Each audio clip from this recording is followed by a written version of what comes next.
Just a quick video to show how we assemble the DF1FO 80m receiver.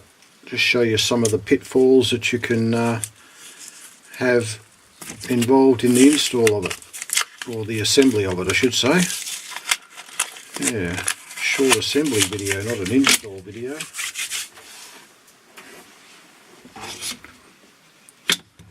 First of all, we need to make the box. And it's important that the components in the box are all clean, ready to be soldered together. So we've got the two sides at the bottom. We don't have to worry about the two tops, nor the piece that holds the loop on the top. We've got the two ends, and we've got an insert that goes in the middle, a divisional wall, we'll call it.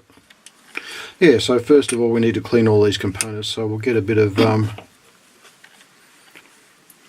abrasive pad, and we'll clean the sides that we need to solder. Okay, we'll start with the sides. Got all our parts cleaned off now. Just put a little dab of solder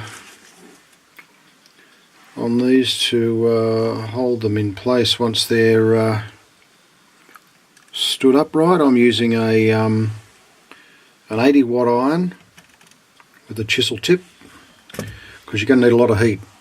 The 40-watt iron just won't cut it. Now, a couple of things you need to watch out for. The assembly of these, you've got the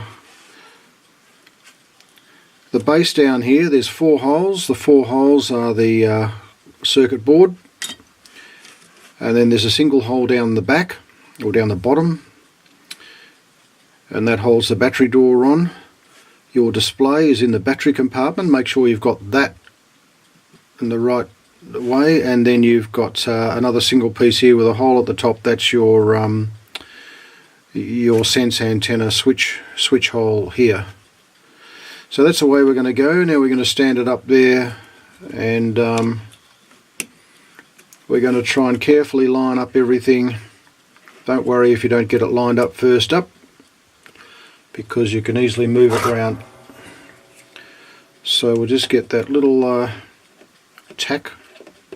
solder tack we've got there, and get it to tack that corner or that side. Same down the other end. There's probably many other ways you can do this, and I'm sure I'm doing it wrong, but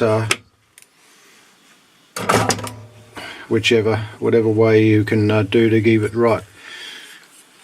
Now you can see there we've got a bit of a lip here. That's not flush, so we'll need to straighten that up. Just whack it down there, soften the solder up, bang, click, down it goes. Now that should be nice and flush there. The other end, we'll give that a bit of a go as well.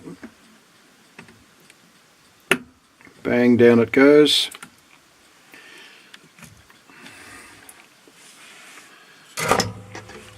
Okay, so we now should have a pretty straight. Oh no, could go a little bit further with this one. Just need to put a bit of pressure on the edge here.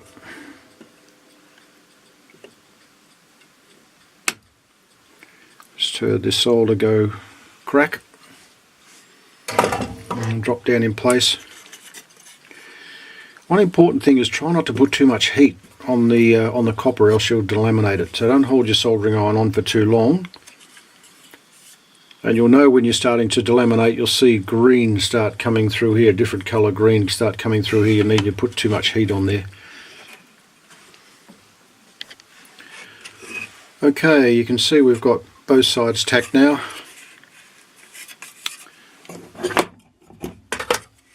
If possible, it's a good idea to try and get the edges square, or have them out a little bit Oh, if you get that in the camera there, I can't see the screen. Yeah, just have them up a little bit if you can. Not a big problem, but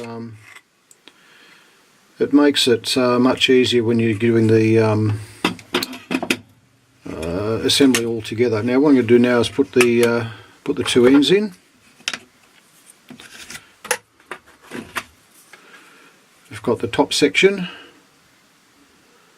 with the 3 holes, one hole for the wires to go through for the loop, and the other one is the loop security, and then there's the antenna, sense antenna, and then we've got the bottom. The bigger hole is for the headphone socket, and the other one is to hold the bottom of the loop, secure the bottom of the loop. So yeah, we're going to whack these down in here, on the end here I should say. Now you note these are higher. These are slightly, they flush on the bottom. They're slightly higher. That's how they should be. They should be flush on the edges, flush around the edges, but slightly higher. That's so that when the top goes on it, it becomes flush on the top. Okay, let's get that and solder that in. Okay, now I've got the box all tacked together. It still needs to be soldered up. So got the two ends on. This stage there, just check and make sure that you've got the putting the box this way around. You've got the display on the left hand side, you've got your controls on the left hand side, you've got the four holes up the top which are holding the circuit board, you've got the single hole down the back, and on the other side you've got the single hole at the top there for your sense antenna. But also too, you want to make sure you've got the two ends. This is the top of the unit. You've got the three holes with your large hole, got two holes together closer to the sense antenna switch, and then down the bottom you've got the large hole and the small hole. The large hole goes towards the display window, and that should be all the way right way around. Now we'll just solder it all together. Okay, we've got the box all soldered up together all the way around inside. Now what you'll find will happen is quite often the I'll get that round into the camera shot. I can't see where the camera is. You might have a little bit of a not right angle there, so what happens is the heat tends to pull the sides in, so we just need to fix that up a little bit. I've got old big bricklaying hands from years ago. Yeah, that's much better now. Don't bend too much or else you'll end up breaking something. Right, the next part to go in is the little divisional wall. Now that's not going to go right down the bottom. It goes in here. It's not going to go right down because there's solder down the bottom, so just take the corners off it. Okay, we've got the little divisional wall in there ready to solder. Now that needs to be 68mm from the back of the case. To make it easier, I've got a block of timber, put it down in there, and I can get my 68mm there. Push it nice and down firm. It's got to be right down the bottom because there's another piece of printed circuit board that slides over the top. The top of the case is there and the PCB board just goes in here to hold the one half of the battery door on. Right, let's solder it in.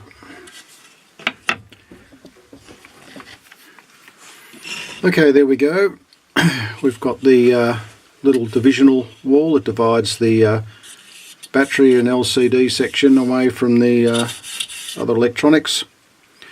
I've just cleaned up a little bit on the tips there, a little bit of solder there.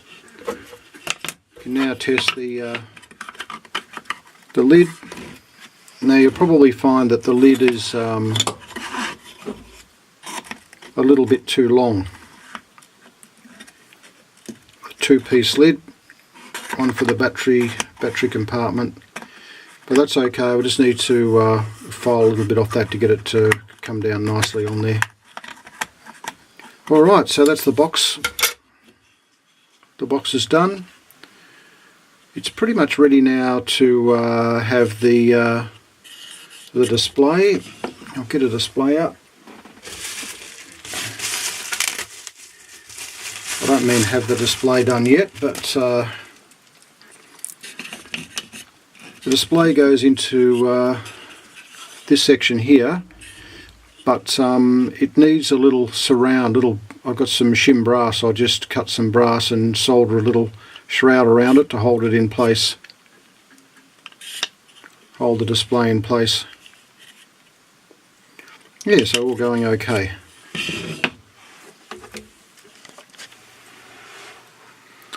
Okay, the next process is we need to put these little 6mm standoffs. We need to solder 2 of them to the box, just in the corners on the top of the unit. Don't need any down the bottom or in the battery compartments, just these two corners up the top.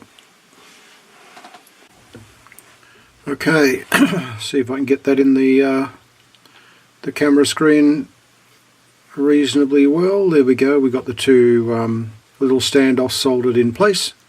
That job's done.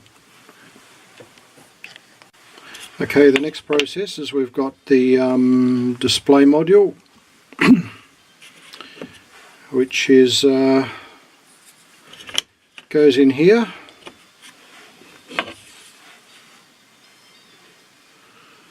But it needs to have a little shield around it. So what I've got is a strip of shim brass. You can use some tin, something like that. And I'm going to fold up a little hood that goes over the top of this, and I'll solder it into the box. I'll show you when it's done. To make the folding of the brass a little bit easier, I've got a block of timber, same dimensions as the display. So I can now place that in there, centre it all up, and solder this one in without damaging the display, knowing that the display is going to fit in just nicely. When you're mounting the display, it's a good idea to put the actual display in there and get it lined up so you've got it all centred up, and then just mark on the edge of the board there where your display is going to go, because when you mount your shim brass in there, you really can't tell on the other side where it's all going to end up. So just line everything up with your marks and it all should be good. So we've now finished off the display mount. It certainly helps to have that block of timber. See, it gets burned a little bit around the edge there. Not good doing that to your display. And then you just grab the display. If I can hold my tongue right, it should drop straight in. And the other side there we go. Beautiful. Nice and snug, and it's not going to get damaged in there. We're at the stage now where we need to prepare the loop. So in the kit's been supplied a full saddle, copper saddle. You need to cut half of that off, or some off, so that just solders there, and it goes into a hole down the bottom there to secure that. That gets soldered onto the brass. At the top, I've just temporarily screwed on the top plate and marked here where I'm going to cut the 2 sides of the brass tubes, leave the gap. I found there's a very important thing. You need to centre the loop up. That's pretty obvious.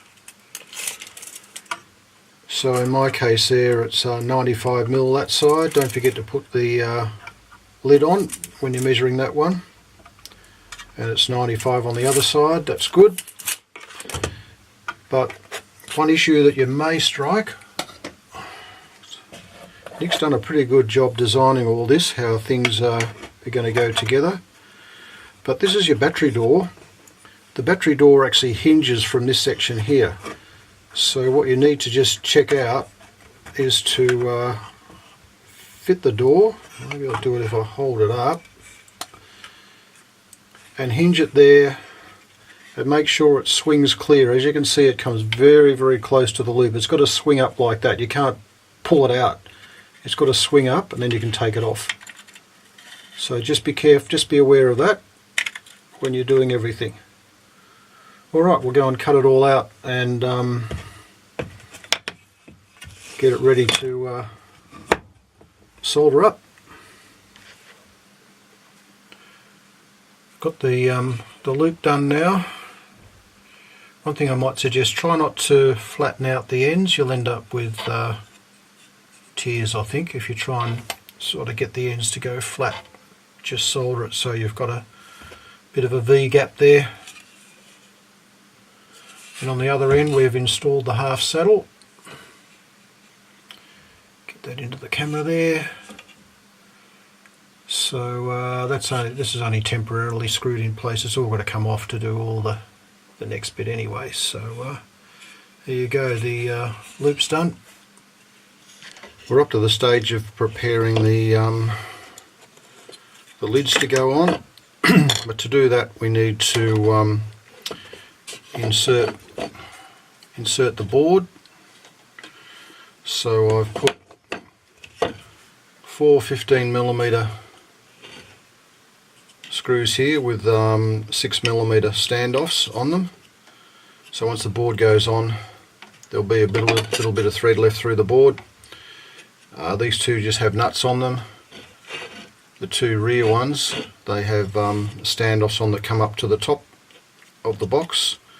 On the rear is just a little 10mm screw with a standard nut and then a 20mm standoff, so that comes up pretty flush actually. You could probably use a 15mm standoff, just need a longer screw coming through when you put the lid on. So we need to put the board in there because where these standoffs come, we're going to have to make holes through the lid. I'll get that into the vision there. Have to make some holes so that the 4 screws can hold the top cover on. Okay, so to do that, I've already done this one, but I mentioned before that the cover is too long. So what we're going to do is we'll put one cover on, the other cover on there. We've got some masking tape on there, and now need to go down to the garage and take that edge off, get that nicely fitting in there. Board's in, 15mm standoffs. You can see there that they are just below the surface. This 20mm one at the rear is just probably flush, maybe a fraction above, not much above. And we've now nearly marked out the hole positions for the screws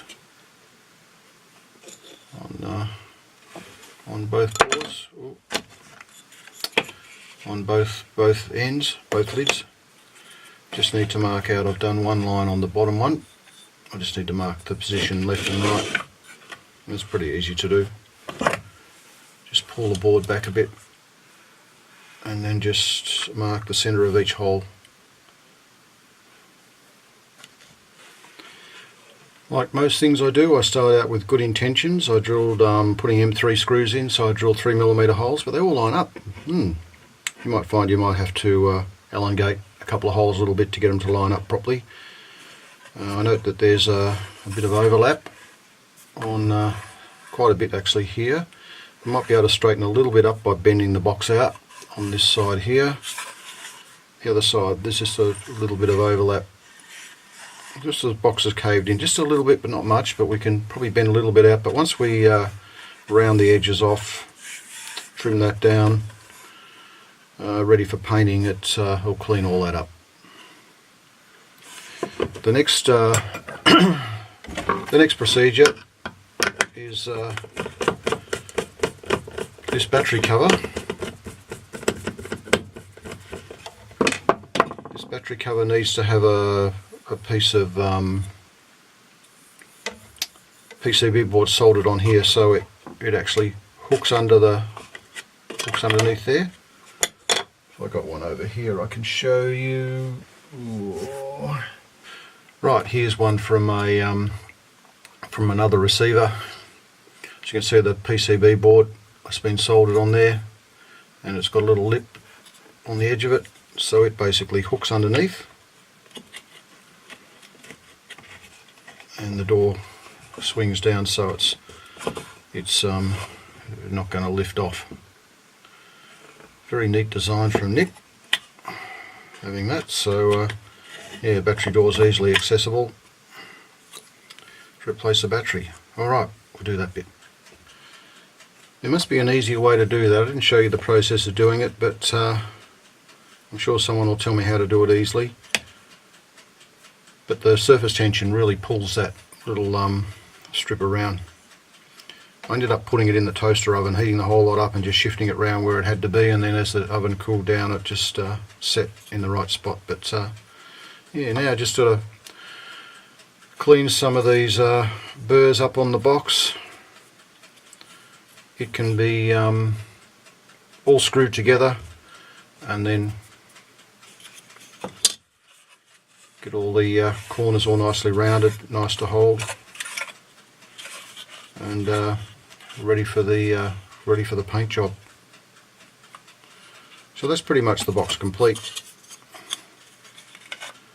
The next step is you need to decide whether you're going to install the loop, paint the whole lot, or you're going to install all the internals, everything internally, and then pull it all back inside and try and mask up. It's easier to paint when there's nothing inside, but there's stuff inside that, yeah, it's better to do before you paint. But anyway, well, the other thing you need to do is to decide whether when you're painting, are you going to leave these screws on, paint over the top, or are you going to take them out and then screw them in after. Screw them in after, where are we now? You see on this is a previously done one. You can see the paint chips around the edges a little bit when you're screwing it in and out. I've had this one out a couple of times. This is the first one I built about a year ago, and it's chipped the paint off there. So you've got to decide whether you're going to screw those in solidly. The other thing is too, if you do screw them in solid and paint over the top of them, sometimes you need to loosen them off just a little bit to allow a little bit of movement in these to match up with your holes when you're screwing the front section on. Back section's not so bad as this two here. Just might need to loosen them off a little bit if the hole drilling's not really accurate, or when you put the board in they come up on a different angle. Just for the purposes of the video, I'm just going to continue on with the assembly of this one. But I won't go all the way. I'll just get it to the stage where I think I can pull it all apart and then paint it all up. Okay, we've got the plastic box here that goes over the top of the loop antenna, and you file out two scallops that are going to fit over the top of that. There'll be a hole drilled in here, there'll be a 20mm standoff there, and a screw to hold the cap on, protecting all the wiring that's coming from the loop. There's two little bushes, don't lose these. They go on the inside and the outside of where the sense antenna comes out from. I've got a nut and bolt in there at the moment, but that has a sense antenna screws on the top. That's the oh, they're not here, they're upstairs. Next is a 6-pin header plug. It's really a socket, but the pins are on the board there, so yeah, that's got to be wired up to go into there. You've got, I'll talk about this one last. Here we've got the menu and programming switch here. That goes in this position here. We've got the encoder switch that goes over in this position here, and then we've got the headphone socket that's down the bottom, down the back. I think yeah, I think we can see that on the video there. It's down the back here in the battery compartment. That fits nice and neatly down there. You may not have a lot of room to put a washer and a nut. You certainly need a nut on it, and I suggest that you put some sort of thread locking material on it as well, because I just noticed mine here that I use normally, I've lost the nut, but the hole's quite tight and it hasn't fallen out, so that's good. But it would be nasty if it happened on an event. Back to this one here. This is the only change we've really made from Nick's design. This goes over this side here. On the original design there's two buttons which give you a forward maximum signal and a rear maximum signal, depending on which button you push. On my units I changed it to a 3-position toggle switch, so you've got on, off, momentary. So the on was whoopee mode. We hunt in peak all the time in Australia. This is for those that might watch this video that are not from the local group. So whoopee mode is most important, that we always have that. It's what we're used to, and that's the way we hunt.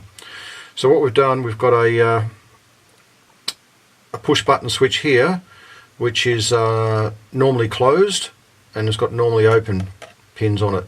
So that way we can have we can set the normally closed, we can have whoopee mode all the time, and then when we push the button we get bi-directional mode. But we're not going to get the reverse peak mode. We'll have to just leave that bit off. We don't need that anyway. There must be a reason for it, but I'm not sure. Anyway, okay, so let's get into it.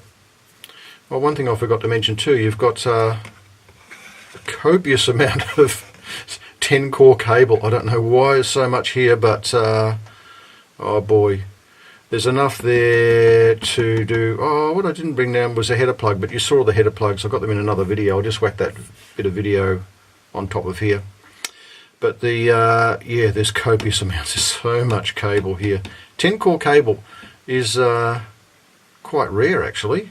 I couldn't find it anywhere. I'm sure it is available, but I don't know about in Australia. But anyway, there's so much here, you'll have plenty left over for other projects. Alright. Okay, now we're going to work on the sense antenna. Here's a completed one. Bit of heat shrink on each end. It's got a M3 standoff, about 20mm long, soldered on the end of it. Now to solder it, we need to clean the end off and sand it up all nice and smooth, and we're going to apply some solder to it and solder the standoff on the bottom of it. Alright, we'll just do a bit of, I think that probably the easiest way to get that paint off, just use a flat blade screwdriver. Geez, I tell you what, the stuff I'm doing in this video, a lot of you guys would go, God, blimey. You only have to fast forward if you don't like what I'm doing, but some might like to look at it. Get rid of that paint, get it nice and clean, bit of sandpaper, get rid of the dregs and rough it up a little bit.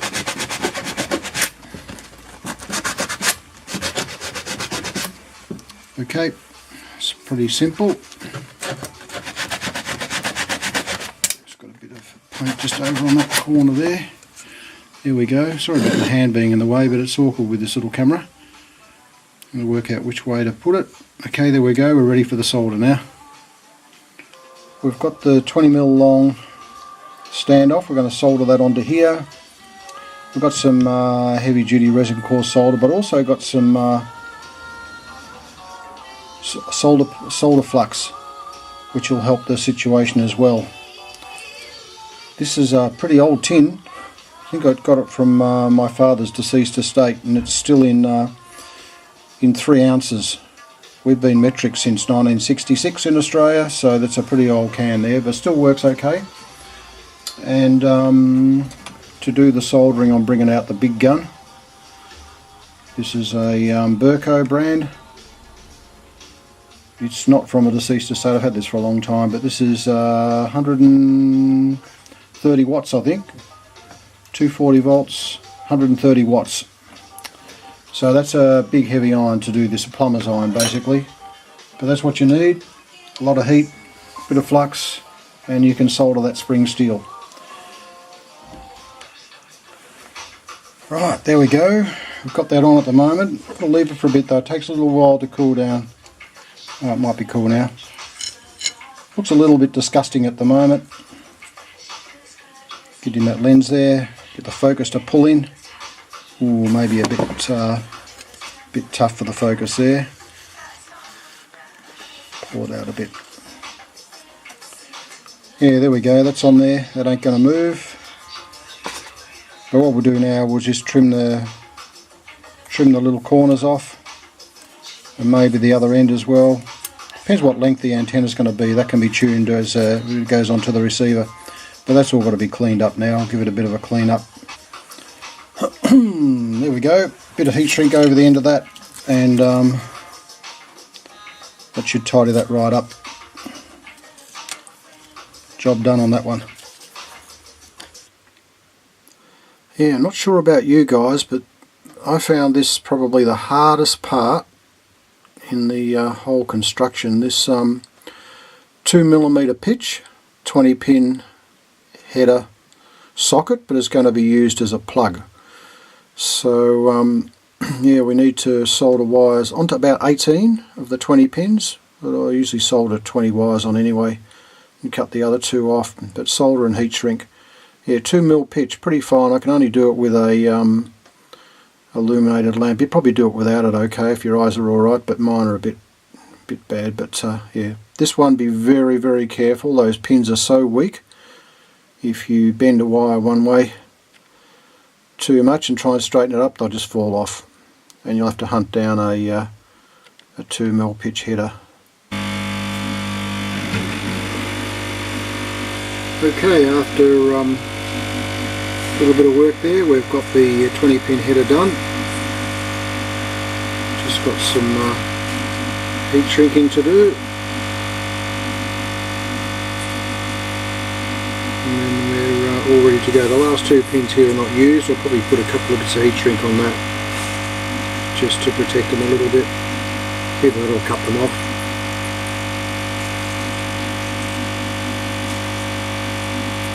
There we go. All done.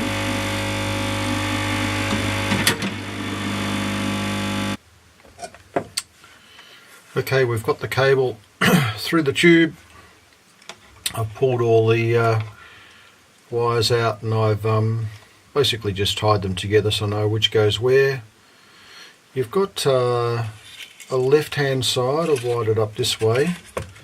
Left hand side, right hand side. If you look at the instructions, the assembly instructions, it's got left goes to left colour whatever, goes to right colour whatever, or down into the unit.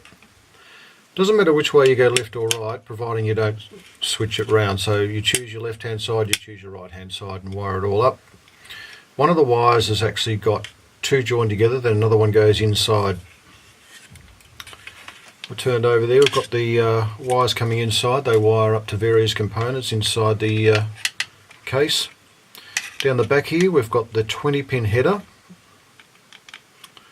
Of the 20 pin header, 5 of the wires come off and they go through to the encoder and switches, that sort of thing, up that end. And all the rest, there's 10 wires go to the display, and then there's I think there's 2 for the battery and 1 for the headphone socket. I think it's got the second wire goes to ground on the headphone socket from memory. Yeah, so that's all good. These are all just as short as you can get them, and they'll be heat shrinked, and then your plastic box goes over the top of that to protect it from the weather. Now I'll bring out another unit here, because I decided I'm not going to go and do the I'm not going to wire all this one up. I'm going to pull it all apart and paint it, because it's much easier to paint before you do all that other stuff. Here we've got the encoder, all the wires coming through. You've got your plastic cover on top to protect all the wires. I haven't filled it with silicone. Nick suggests that you silicone it up to seal it up and stop egress of water. There's the screw for the sense antenna, and that's got those two little spaces to insulate it from the rest of the unit. The sense antenna just screws on the top there. You sort of saw the making of that with the 20mm header. Okay, yeah, what else can I say? This has got the wrong switch on it. I'm going to change this over. This has got my version of the switch on it. But and originally when I did these ones, I didn't have the 10 core cable, so I had to use as many colours as I could find in 14020 in alarm wire. This 20 pin header is all brown. I've got one wire that's different, that's pin 1. Just be careful where you when you do assemble that. Make sure you've got, oh, we're going to bring it down to the camera. Bit of a problem. On the 20 pin header, I've used all the same colour, so that meant using a multimeter and working out where stuff was, which wire was which. Took a bit of time, but with the coloured wire it's much easier. I've got one wire that's different, that's pin 1. Make sure you work out, you choose pin 1, choose the colour for pin 1, and make sure it's always pin 1, or else you might end up with a bit of a problem there. There's the two wires that are not used. I've just cut those off and put a bit of heat shrink over them to protect them. And on the back of that one, oh, there goes the battery. On the back of that one you can see I've lost the little nut off the back there. Luckily it's quite tight, I didn't notice that. It's a bit loose there. So I'll replace it with a new nut, and I'll put some thread lock on it.